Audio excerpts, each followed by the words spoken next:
What's up, guys? We're here at AMC Town Square Chasing Cinema. Mr. James Hsu. .com, and we're here for Brad Pitt, Leonardo DiCaprio, Quentin Tarantino's number 9. Once Upon a Time in Hollywood. Once Upon a Time in Hollywood. It's very rare you and I see a trailer that you and I actually really get pumped for. I mean, we are at the movies pretty much 52 weeks out of the year. 51 weeks out of the year. Christmas week, but you are here on Christmas week. I'm always here on Christmas week. I am not, but either way, you know, it's so rare for us to kind of really get excited. And then you saw Hateful Eight. We watched it together or no? Mm-hmm. Did you like Hateful Eight? No. No. That was a miss for me. Django Unchained? It was a miss for me. Okay, and do you like? But I don't like westerns. Fair. Yeah, I don't like westerns. Is there? I should ask you the shorter question. Are there any Tarantino movies that you do like? I love Pulp Fiction. Okay. Love Pulp Fiction. Yeah. Love Kill Bill 1 and 2. And I think everything else has just been kind of rocky for me. Or you might not have seen. Like, did you see Jackie Brown? Mm-hmm. Okay. It's okay. See Jackie Brown. It's really good. Okay, so cool. So I, on the other hand, was like someone who really got into film, obviously at a very young age, where Quentin Tarantino was really like still like everyone's favorite. Everyone loves Tarantino for Pulp Fiction, Reservoir Dogs.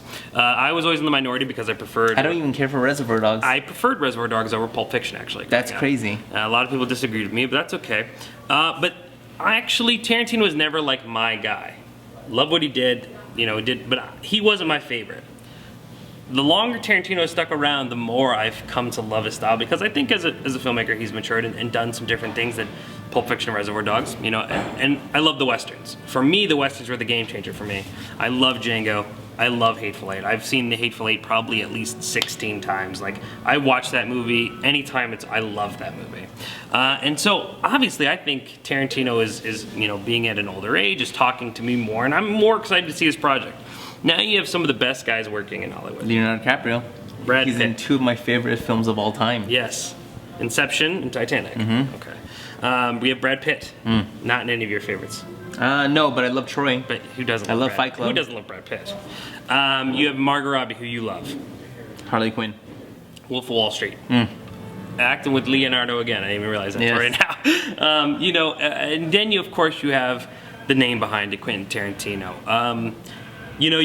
It's very rare that we really get period pieces, and we think about period pieces that are outside of times when there are kings and queens and corsets and all that things. But this is, of course, a movie that's supposedly set in a time in America where, the thing was to have a joint, have your hair flowing in the wind as you drive your Corvette, and just, enjoy TV and movies. And so I'm all about that, The question is now, we've seen Once Upon a Time in Hollywood. 2 hours and 40 minutes. A movie that, said to really shake things up. How did you feel? Well, knowing I love 1/3 of his films, I always have faith I'm gonna love the film. But even though I haven't liked the other 2 that you mentioned, Django and Hateful Eight. And unfortunately for me, it was a miss. I think, was there a foot fetish in this movie? Feet are a thing. There was quite a few scenes. They're outspoken. There was very like, look at our feet. And then why'd they give Margot Robbie dirty feet? Good question. This is what I have to talk about this movie. Well, so I'll tell you this very much up front. I think this is a movie that the less you know, the better. But I don't think the feet do anything. Well, I get to this. Do you? We are going to have a spoiler section. I am going to kind of get a little bit theoretical here. I am going to kind of go off, and I think I could maybe answer your question. Oh, okay. Am I right? Will I think it bring you solace or comfort? No, but I think you might go, okay. Okay, so there's a lot of feet in the movie. So if you're a foot dude, you're probably gonna appreciate that. Leonardo DiCaprio. He did a wonderful job. Brad Pitt did a wonderful job. Margot Robbie did a wonderful job. But I don't think that this film was for me in any way, shape, or form. I already don't like westerns, so it's already has that working for itself against. Yeah. So. He did say he wanted to do a Western trilogy. And that's not their fault, or his fault. But obviously he kind of bent the rules of this one a little bit. But, there are definitely Western moments in the movie. There are actual full scenes that revolve around There were Westerns. scenes that I smiled, I chuckled out loud. One of the only ones in the theater I felt, outside of you. Yeah. And, yeah. That's all I got. It was like a 4 out of 10. Okay. For me. All right. So again, I'm going to try to talk about this as vaguely as possible, because again, I think this is another movie that is really rewarding when you go in blind. I know sometimes period pieces and things that revolve around real stories can be tough, and sometimes you want to know what's going on, so you could kind of compare and contrast. But sometimes it isn't always the case, and I feel like this is an instance where the less you know, the better. I feel that you know, this isn't a movie that is trying to necessarily be a lesson and a history lesson to speak of. So I think the director's vision of how these events are, I think the best way to experience them, because obviously, you know, no filmmaker just wants to tell an event as is. You know, they obviously want to put a spin on it. They want to tell their version of it. They want to be able to put their themes and their ideas behind it and kind of give it their how, you know, they understand things. You know, we see movies about September 11th. We see movies about all these tragic events, and then, you know, we kind of realize that these are the ways that we could kind of turn those instances in positive things, or we could turn those instances in you know, put messages behind them, or in somehow incorporate them into our culture to discuss these things. I mean, in reality, when we're sitting in a movie and we're watching a movie about whether it be Peter Jackson's remake of those war heroes that were, you know, hundreds of years old, you know, I mean, these films that were so old we have no connection to, they're telling these stories of these heroes, so we you know, A, are aware that they exist, and B, to continue telling these great stories. I mean, that's what Hollywood is all about. I don't think Once Upon a Time in Hollywood is no different. I think, you know, this is a great Hollywood story. Again, I think for me, being a huge film fan, there was a lot of stuff obviously here for me, just like in every Tarantino movie. Every Tarantino movie does, I always say, it's a love letter to film, but I mean, this one is obviously a love letter film, but a very specific time period in cinema. You know, we talk about spaghetti westerns. I talk to many people who know the term spaghetti westerns, but really don't know why they're called spaghetti westerns, and that's, you know, because they're shot in Rome. I mean, they're shot in Italy, and that was a big thing during this time period, and that's a big aspect. So all these things about it do kind of just, you know, obviously make my brain light up because I'm familiar with this world. But you take that out of it, take the movie nerd aspect out of it. You have a movie that really captures Americana, I think, in a way that has not been done in a really, really long time. I think it's a movie that I have not seen. I don't know if I've seen a movie as good about a certain time period, a specific, really, an era. You know, I mean, it's not just so much the time of America, but this era in Hollywood. The stars, how film, TV, and everything was looking back then. There is an after-credit sequence that you should stay for, and of course, it's a charming charming cigarette commercial. Any Tarantino fan knows that, you know, the red apple cigarettes have made an appearance in almost every single Tarantino movie. It's his made-up cigarette line that he always throws in there somewhere. So I mean, it's kind of interesting to see that aspect and the changing ways of Hollywood all around these three characters. But what you have here is no different than what we've always gotten. You have these larger-than-life characters on screen that were part of Hollywood, and only there are two ones that really weren't there that we're able to add in, and they feel as normal as everyone else that we're encountering in this movie, and I think that's a pretty cool aspect. Performances, I think one of my favorite, if not my favorite, Brad Pitt performance. I don't think I've ever been so engaged in a Brad Pitt performance. I mean, granted, I'm sure if I look at everything, there are some much deeper performances. This is much on the lighter side, and there's not much heavy things for him to do, but I mean, as far as character, I really, really was connected with that. I think Leo was phenomenal. I mean, the hiatus of Leo, I couldn't be happier with the way we came back. You know, to me, and I know this might, you know, upset a little people, but it just seemed like they wanted to, you know, destroy Leo as bad as they could with the, you know, up until to get that Oscar, they were going to put him in every dark and heavy movie until he got that Oscar. You know, it got, you know, with The Revenant and everything, and then you have something like, you know, Once Upon a Time in Hollywood that totally allows him to kind of go in a different way. The Revenant's very physical. It's very, you know, facial expression heavy. It's not so much dialogue. Where this character, he just gets to go off, and I love it. I mean, it's just so great to see that kind of energy and performance again. And you know, and what's really great about these performances as well is that they're pretty layered. Leonardo DiCaprio plays an actor who plays a character and other characters numerous times throughout the movie, so much so that there are full scenes of Leonardo playing a character, and I swear there are times that I forget that that's an actor playing a character. Not saying like I forgot Leo's playing the Once Upon a Time in Hollywood character, but then I forget. Like, some of these Western sequences are so good that I'm almost drawn into this Western movie as it is, you know. That's how good it is, and I think that's really calculated. Another thing I thought was really cool is that we rarely ever get to take the perspective of a director. You know, we really don't get to do that. Usually when we see movies getting made, we see all the props in the back, we see all the costumes, and then what do we see? The crane and the director kind of, you know, we do get that in this movie. I shouldn't say that. We do get that. But I love that when we were actually in the filmmaking world, we were always behind the camera. So when there's a second take, we go do the camera angles again, and we're actually there doing these things. There are these subtle things that only Tarantino could think of that just make this movie feel a bit special. You know, and there's just so much to really kind of take in of that time. I mean, there's a real focus on Matt Helm. If you don't know who Matt Helm is, Matt Helm they opened it with it. The Wilhelm. Yeah. Well, no. Matt Helm is a character that Dean Martin plays. Oh. And he was a James Bond-esque character. Obviously, Sharon Tate being in the movie The Wrecking Crew, one of the Matt Helm films. You know, I mean, there's a couple Matt Helm references in the movie, and I don't find not the Yell. No, not the Yell. Matt Helm. Oh. Matt Helm. Oh, okay. Yeah, I'm sorry. The movie that Sharon Tate goes to see that she finds herself in, that is a Matt Helm film. It was a series of spy movies that they had Dean Martin do, where he was a suave, you know, and there's a lot of references to it in the movie. They didn't change that scene though to Margot Robbie, huh? No, that was not Margot Robbie. I think that because obviously I think that might have been a little bit distasteful. I would assume, because there is a scene of The Great Escape in this movie where Leo's literally just hand-painted it. Another really cool. So I was confused. Why did they do that with Leo, but they didn't do that with Margot?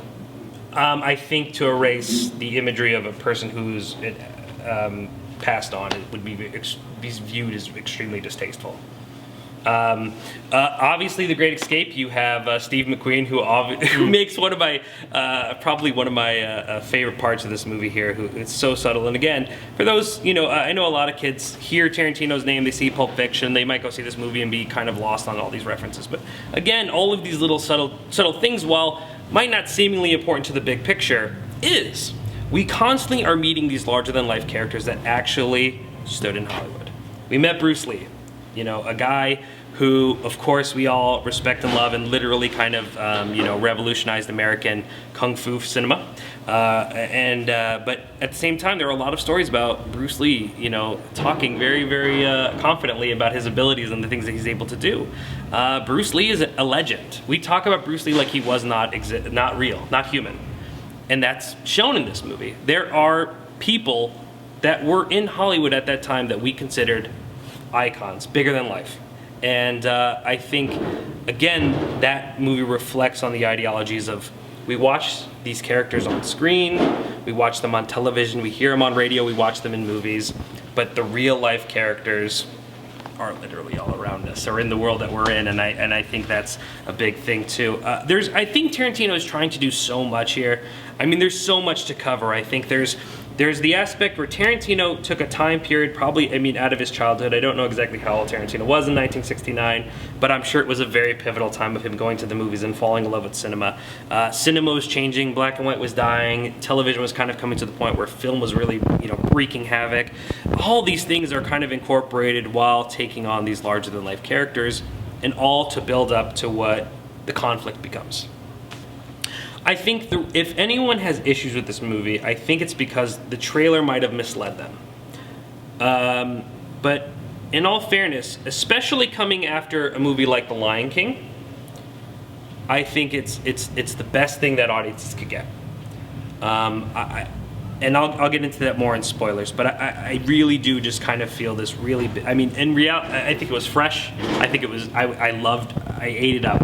I don't think it was as good as his Westerns, because I do feel like there was so much that he wanted to do that it kind of gets thrown around. But I mean, I had a ball. I had a blast. Easily one of my favorite films of the year.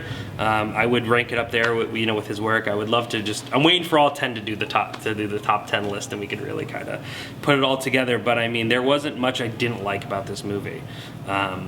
You know, I thought Margot Robbie looked as gorgeous as ever as Sharon Tate. You know, we had some really great cameos. Michael Madsen is in the very beginning of the movie in the old TV show, and looks very, very familiar to his character that he played in Hateful Eight. You know, all the Tarantino things you kind of love make their way into this movie. Bruce Dern has a cameo in the movie. An almost unrecognizable Dakota Fanning is in the movie. All these really great aspects that are here and there and just kind of littered. Who's the guy from Kill Bill? David Carradine? Bill? No. Michael Madsen. Oh, was that him? Yeah, the brother. Yes. Yeah. He's in the beginning. Thank He's the one that's like talking to him, and he has a scarf around his neck. And if you remember Hateful Eight, he's stabbed and he wears a scarf to cover. Oh, okay. Yeah. Oh, that's nice. So, I mean, there's plenty of that, but that's not what makes this movie good. Again, I think it's really thematically what Tarantino is trying to say. The problem in why I probably sound like I'm repeating myself is because the real grit and theme and takeaway from this movie all happen in the third act of the movie, and those are really big spoilers, and I kind of don't want to go there. But I will say this. I will say for a movie that advertised Sharon Tate, a movie that advertised, which of course we all have to remember, Tarantino is not advertising this movie like this. You know, Tarantino's not the one cutting the trailer.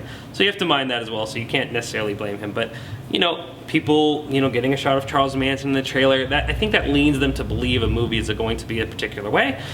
When in reality, the Sharon Tate issue is just simply a part of the times. It's something that is happening surrounding these characters, and that's as far as I'll go with that. But overall, I think this is a movie that had a lot to say. I mean, I enjoyed everything that he was saying. I was on board. I think it's a very pro-Hollywood, pro-film. I mean, this is a guy who sat down and had to explain violence in his movies since he started. And, you know, the man is now in his 50s. He's had to answer the same question probably every single day of his life about violence. And I think he cannot throw it in your face anymore. Particularly here. I just loved it. I mean, to me, honestly, I think it could have been one of the best closeouts of his. I think you could have closed Tarantino's career with this. I really, really do, because I think everything that Tarantino has ever has said in interviews and has done, while I'm sure a lot of his younger fans might be a little bit disappointed in kind of the way the direction this movie goes, I think this really stands by him as a filmmaker and really shows off everything that he believes and sees. And I think that's such a rare experience. And so for me, it was just something really unique out of the week that we've been kind of having. And I think performance-wise, direction-wise, I just felt this movie was really rewarding, more on a thematic level than anything else. But a movie that I for sure I will watch again, probably this weekend, because I'm really excited to watch it again. And now I think it's time for what we really need to get into in the spoilers, and we can really kind of get into that. But before we get into real deep spoilers, Dirty Feet. So my only real exception to that is that you know, we all kind of come from, you know, obviously this is the time of hippies and hitchhikers and all these, you know, all these things. We, you know, the idea of this kind of off the beaten path characters that come from nowhere. You know, I think that part of you said we see a lot of feet. Can you remember the feet that we see in the movie? Yeah, Margot Robbie's scene when her feet are on top of the chair. And they are. I'm sorry? And they are dirty, right? Oh, yes. Okay. And then there's all the girls when they're watching TV in the old guy's room. Mm-hmm. The living room. Yep. I didn't notice. Huh? And the hitchhiker. Yeah, I didn't notice that those were dirty though. Well, and the hitchhikers weren't dirty either. I think that, well, the hitchhikers were pretty. Were they? I think they were. And then also my opinion of like them being in the house stated that it's not dirty. So the two, let's take out the TV scene because we don't really focus on feet in that scene so much. Oh, They're is. there. They're all up. All the girls' feet are up. They're all up, but we're not focused in. We don't have close-ups of feet. We have two close-ups of feet. Sharon Tate's I thought it was a hitchhiker girl. So these two girls, one living in the Hollywood Hills, married to a director, one in a dirt lot, sleeping with 47 other women and a guy, being told what to do. Both of these women came from the same place. Circumstances put them in good positions or bad positions, and that's just what life is like.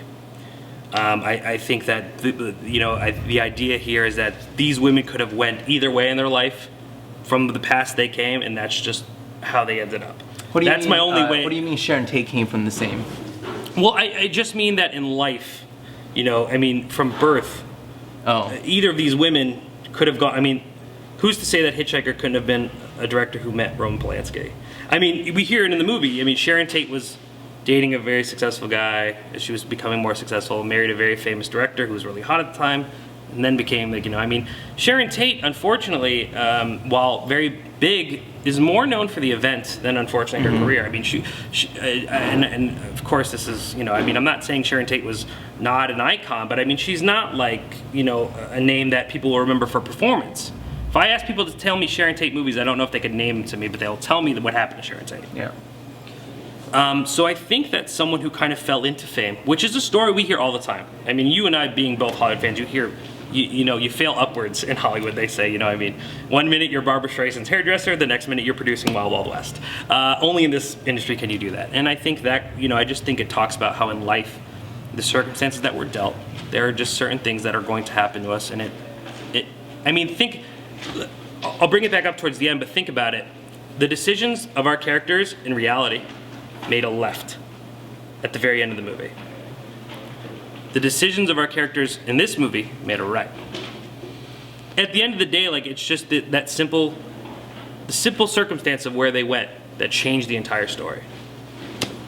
My only explanation for the feat. Or Quentin Tarantino could have a thing for the feat. I could be wrong. But okay. Let me ask you this. So if they didn't want to change the actress because it was distasteful to do that to someone with disease, why did they did that? Change the ending. Okay, so Sharon Tate obviously murdered by the Manson family. Unfortunately, very very sad event. First thing I'll point out is that this movie is called Once Upon a Time in Hollywood. Right? I think that title is very prominent because what does every fairy tale start with? Once upon a time.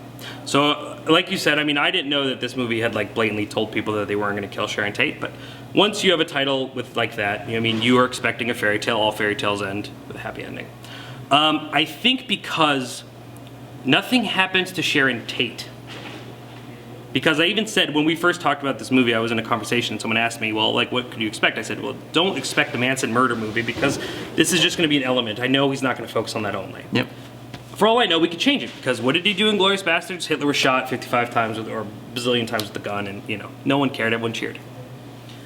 In this circumstance, that works. So in this movie, as those characters walk up the Hollywood Hills, the Manson family, and as these characters would, in real life, veer over to the left and murder, unfortunately, a numerous amount of innocent people, and really kind of strike the city with fear about talking to I mean, this is such a pivotal moment, not only in Hollywood, not only in this event, but how the whole country began to change their I mean, to just see the whole zeitgeist of the country after that murder.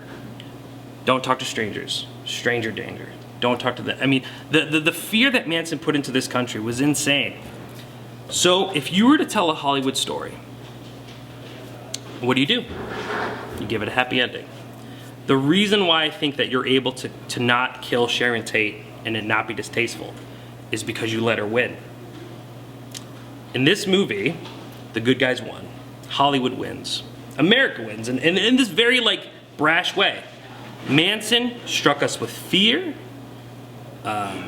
confusion, ignorance, intolerance. We became intolerant of people. Obviously, intolerance is a big thing here. They obviously refer to the Manson family as hippies all the time. There was never a good ideology of hippies. There was a movie that I remember very dearly called Joe, in which a man just goes around shooting hippies because he finds them to be, obviously not very good people. I mean, they were criminal hippies, but, they were branded hippies, not criminals, hippies. And in Hollywood, when we get to tell the stories we want, when we get to do things, we get the win. And I think for me, that was the biggest breath of fresh air I could take. Not because it was a Hollywood nice ending. Because last week, a filmmaker in a studio were so afraid to change a dialogue to a movie because they didn't want to make money. This guy changed history. That alone, Tarantino. You're talking about Lion King? Lion King. They were afraid of what? They were afraid of change. Remakes, all of these things, what they do is they take projects, they try to keep them so similar because they just have to keep the projects loyal. Tarantino made a film and changed history. And now people will leave and say, that's not what really happened. No one ever said film is supposed to be real. Tarantino I think really makes a huge statement in doing that. We don't have to follow the truth. We don't have to follow source material. We don't have to follow the book, the comic, anything. Anything goes when you're an artist. And I think that was the first time I've seen a guy take the reins and say, I'm going to do it my way for the first time in a long time. And I think, to me, that's why I found the movie so refreshing. Now, back to the whole kind of ideology of these large characters. In the movie, there is a man who believes that he is so dangerous he could kill people with his fists. Legendary on screen, trained many people, real life guy. Bruce Lee, really existed. There was a man who was able to convince, I think, over 50 women and guys to go around and murder, and harm, and do terrible things. Real life character, not a movie character. An actor who doesn't believe that he can act well enough to be in a scene with an 8-year-old girl. Made up. That's the fictional character in this movie. Hollywood, and another really pivotal moment that I think is gonna fly over people's head is a really big thing. What's the main thing that changes in the car before the Manson family goes out to kill these people? A young girl goes, they in Hollywood show us murder all the time. So let's show them murder. Let's murder those who showed us murder, right? Tarantino, since Reservoir Dogs, has been blamed and told that his films promote violence and do all these terrible things, literally sounding like that girl. And obviously you know how Tarantino feels about that because of what happens to that girl. Real life is violent. People like Charles Manson is violent. Tarantino is a guy who sits behind a camera and tells stories. And I think the ability to say, here, you forget that I'm a storyteller. Let me tell you a story. Let me show you that I am in control and I can take you on this route that I want you to go. And I think the confidence in that is what blows my, I mean, like, I haven't been this pumped up about a movie. And here's the thing, I don't even think I love the movie to the point where I'd give it a perfect score. But just that risk, I mean, I really felt like that movie said something. And that's so rare nowadays. So yeah, I think this movie was really talking about that.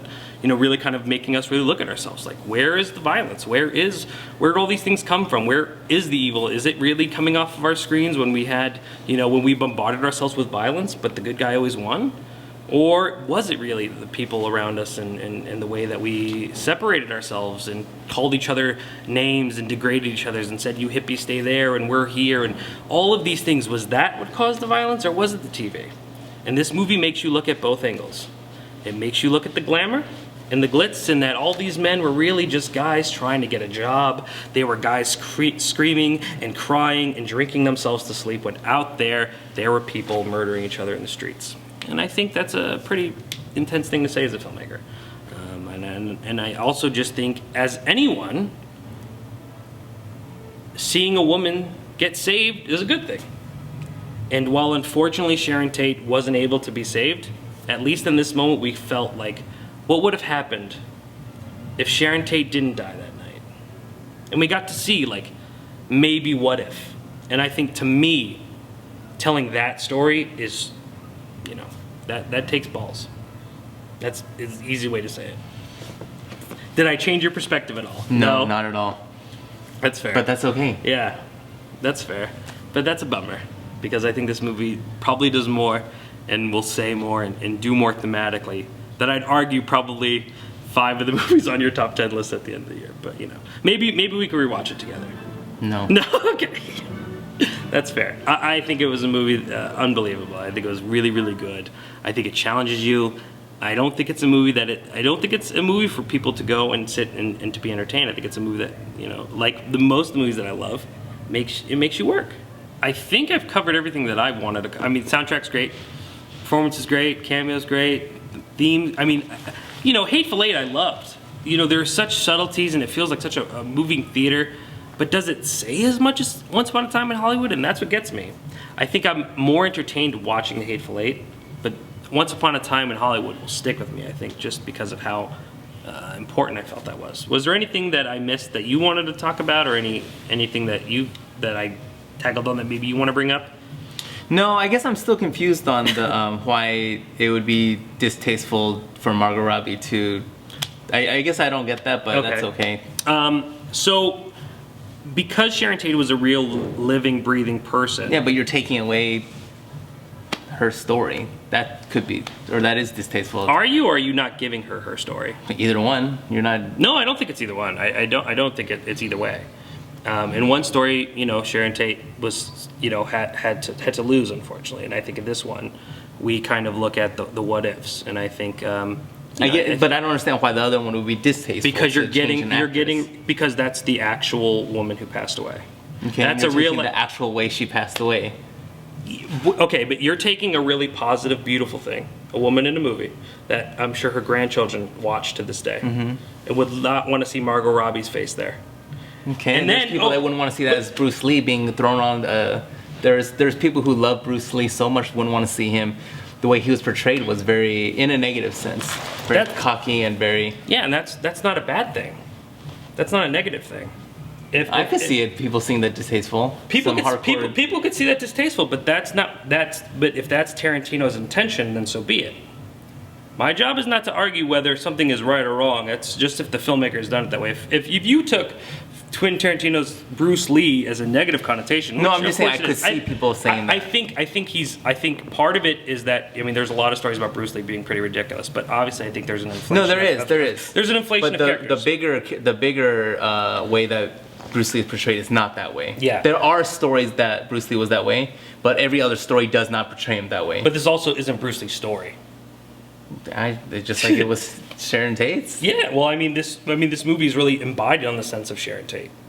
I mean, on her ideology. I mean, just think. Just let me tell you. Let me tell you. If you were her grandson, would you want to see her in the movie, or would you want to see her get killed? Would you want to see a scene of her getting murdered? Oh, okay. No, you're asking. No, I'm not. I'm just saying I don't see. I guess I don't understand. You don't understand why I think one's distasteful. One's yeah. Okay.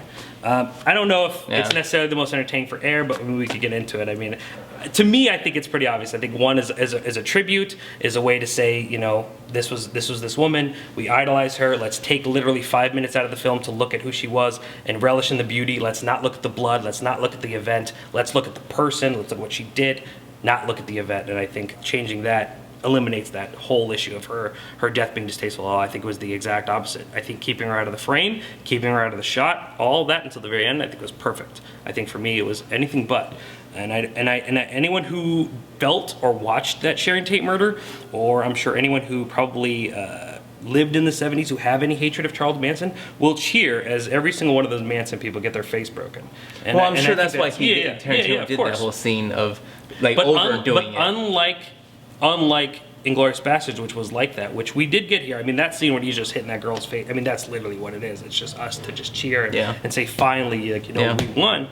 You know, I understood that. I think just as much as Paul Walker driving off into the sunset, I think it's very much that way.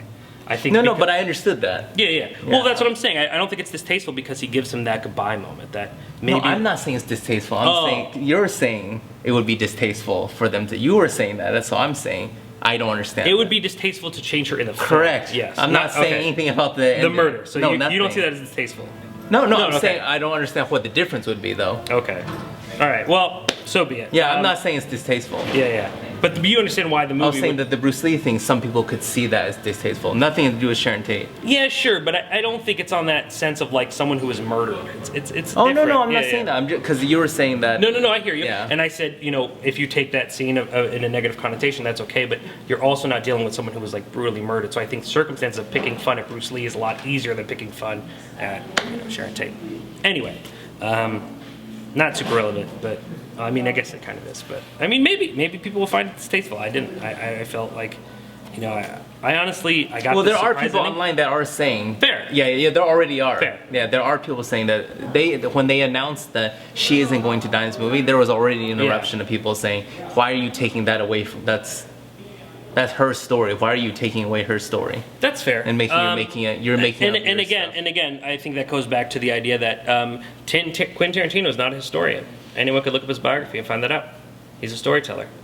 And I think that anyone who feels that Sharon Tate's story is her murder is out of their mind.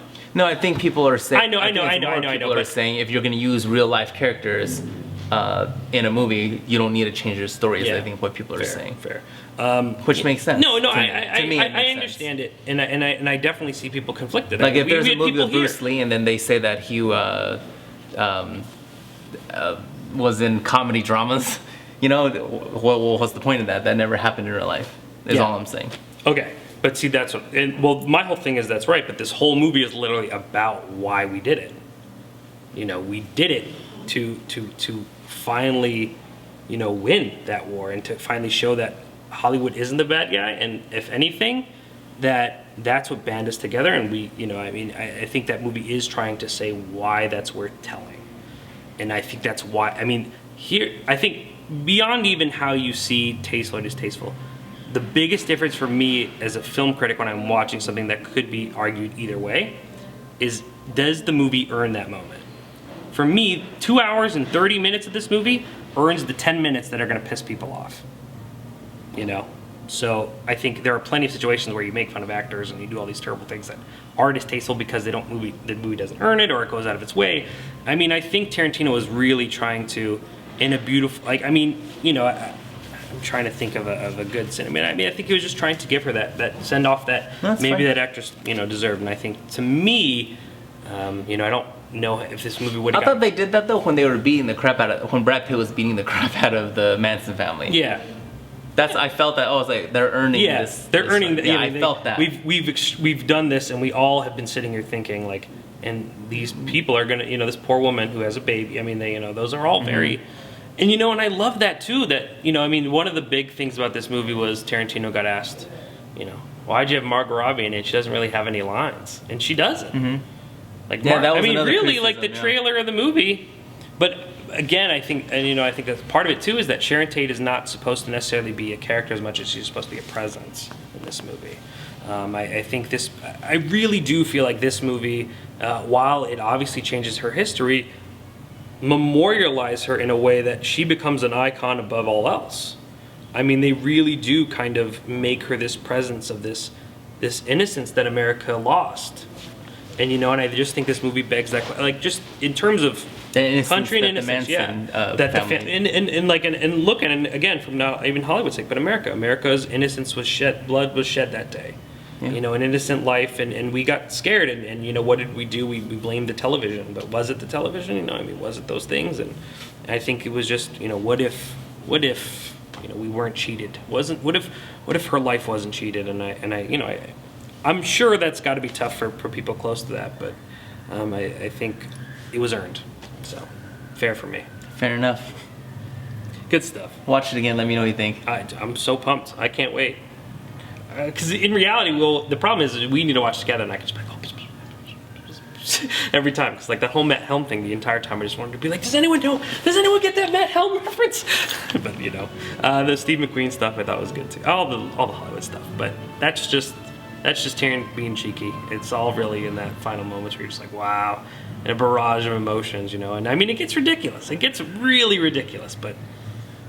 I would lie to say if it wasn't, a really rewarding experience. I clapped, I was cheering, I was on the edge of my seat for nearly the entire third act. And I think of course, if anyone's ever watched the channel, I don't know if I've ever talked about it here, but one of my favorite things about Tarantino was one of my mentors, Elvis Mitchell, who does the treatment and all that. He wrote this amazing article about how Tarantino always reflects food as power in his films. The cheeseburger, Sprite. Jewel and cheeseburger. I don't know if Sprite counts, but that was powerful. The cheeseburger. What's Leonardo's name in Django Unchained? His name's Candy. It's there. Glorious Bastard. You have the whole entire strudel scene. Those there. And in this movie, I was waiting for those moments, and oddly enough, it comes in the form of dog food, and I think that's a really clever thing for Tarantino. Just more and more. There's more and more. They said rat flavor. Yeah, rat flavor. Come on, you don't deserve rat flavor in dog food. Come on, dog. Yeah, man. A lot of wow. A lot of wow. I'm really happy, but I can't wait to see it again because I want to take him more. Okay. Again, I think your only negative is that I actually don't even think Manson has two, 3 lines. I think he just has the one. What was his one? His one was, ma'am, when he gestures to Sharon Tate. Oh no, he does ask about Terry. Yeah, he has like those 4 lines, but that is the only time we see him in the movie, which I definitely thought he was going to be around more. But oddly enough, that man is playing Charles Manson in another project. Yeah. So, good on him.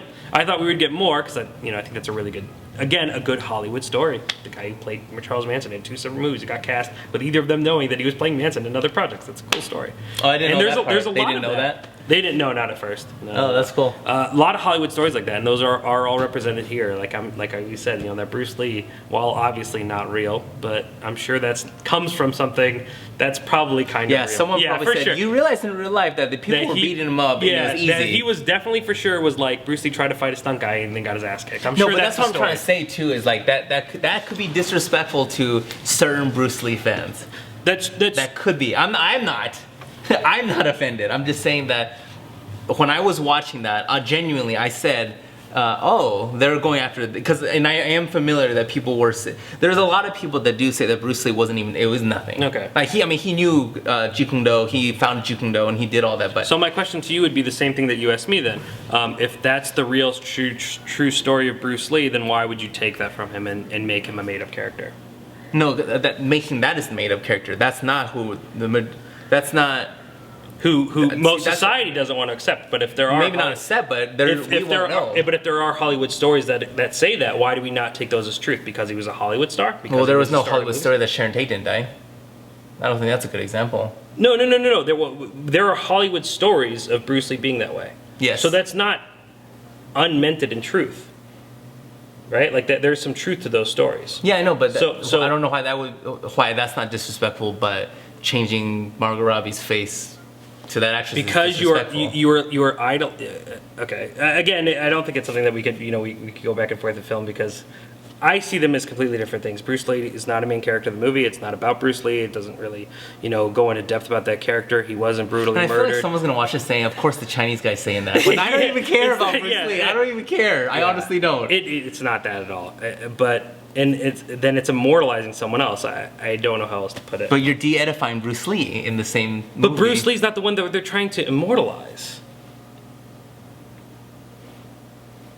What do you mean? Why? You're the one woman that you're trying to respect and like really just kind of say like this is dedicated to you. You want to cover her face up. Why? Just because she's that happens in all movies. They change the actress. But that's playing a real life person. So you want them Margot? Rami Malek didn't. They didn't have the real Rami Malek in certain scenes when he was on TV or the Pepsi thing. Because why would you? That's why you hired Rami Malek to play. I can't remember his name.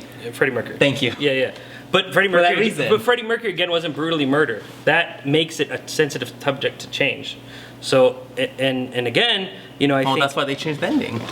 Yeah, but that elevates it, and that's a tribute of someone. I think you don't erase them. You don't want to erase the memory of a person whose memory was taken and tarnished like that. I don't think they did. They completely changed her ending. No, they didn't. I know, but yes. but that's why they had to keep her in the movie because we got Sharon Tate.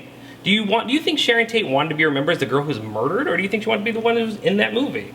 And that's what they did. They took away that murder and they gave her the movie, and she got to be the leading lady who starred in a movie and had a good Hollywood ending.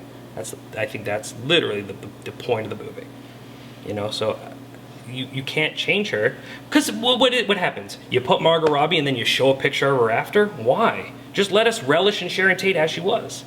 Why bother trying to make Sharon Tate do all that? First of all, I don't know if Margot Robbie's acting abilities could even do that. And then obviously the more the thing of just it being so. I mean, Margot doesn't have to play Sharon Tate so much either in this movie because she's that presence. She doesn't have those lines. I mean, if you look at Sharon Tate on screen and then you look at Margot Robbie's character, were they really like the same? Did they feel like they were the same person necessarily? I don't know. I think Sharon. I think the Margot. I think where you get away with is Margot Robbie as Sharon Tate. You're able to maneuver because she feels like a presence. Where that was the real Sharon Tate, and we wanted to, idolize her. There's movie Sharon Tate and then there's real life Sharon Tate. And I think that's how they do that. What do you think? Let us know. Just tell him he's wrong. Comment below. Yeah, absolutely. There is no wrong, Chasing. Never. No, there is no wrong. Except in this conversation. No, there is no wrong. Next week? Hobbs and Shaw. Fast and Furious 9. Is it considered Fast and Furious 9 though? It's a spinoff. So it would just kind of be its own? You would still say it's part of the franchise. Saga, yeah. You would still say that. Because someone just said that too. Like, is it 9 or is it just kind of like its own? Well, it's not 9. It's not. Because are they making Fast 9 or are they just going to call it? Yes, they are. Yeah, John Cena, right? Mm-hmm. Which I think wasn't intentional. Yeah, which is a little. Oh yeah, that other wrestler that beat you at WrestleMania. That wrestler that you fought and lost to at WrestleMania. Oh really? I didn't know that. WrestleMania 23, The Rock and John Cena fought. And John Cena won at the Super Bowl. Oh, that's No. hilarious. The Rock won the first time. You want to know why? Because John Cena wasn't ready. And oddly enough, of course wrestling does, John Cena the following year ended up getting divorced from his wife. That just played into the story. I mean, in the long term, John Cena lost to The Rock at the Big Show. He started losing every match after. He actually got a divorce from his wife, which just plays into the story, but was an actual real thing. You know, so in the world, the upcoming hero was shot down and loses everything. Right? Were they married in the WWE? No, like that wasn't even an too? aspect Oh, of it. okay. But a year later, the same match happened. John Cena got his rematch, right? To The Rock. So it was the redemption.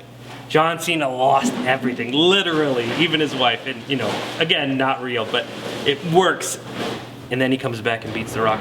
And you know, in that moment where The Rock hands the torch to John Cena takes over. This was recent then. This couldn't have been more than a few years. Nah, 5-6 years ago. Oh, okay, never mind. Yeah. That's a while. Yeah, John Cena's been around for a minute. You know, John Cena's like towards his way out now too. But yeah, so I mean, it's definitely not like coincidental. Granted, funny. John I didn't Cena's know like that. one of the main stars now who's getting into acting. But yeah, there's good beef there, so it's definitely fun. And you know, if anything comes of this, I just hope that in Fast and Furious 12 we get Hobbs versus whoever Cena's character is, and getting a good fight sequence there. I'm down for that. When you get that movie, I'll be ready. But Comment below and let us know if you want to come. It's gonna be Thursday, 10 o'clock.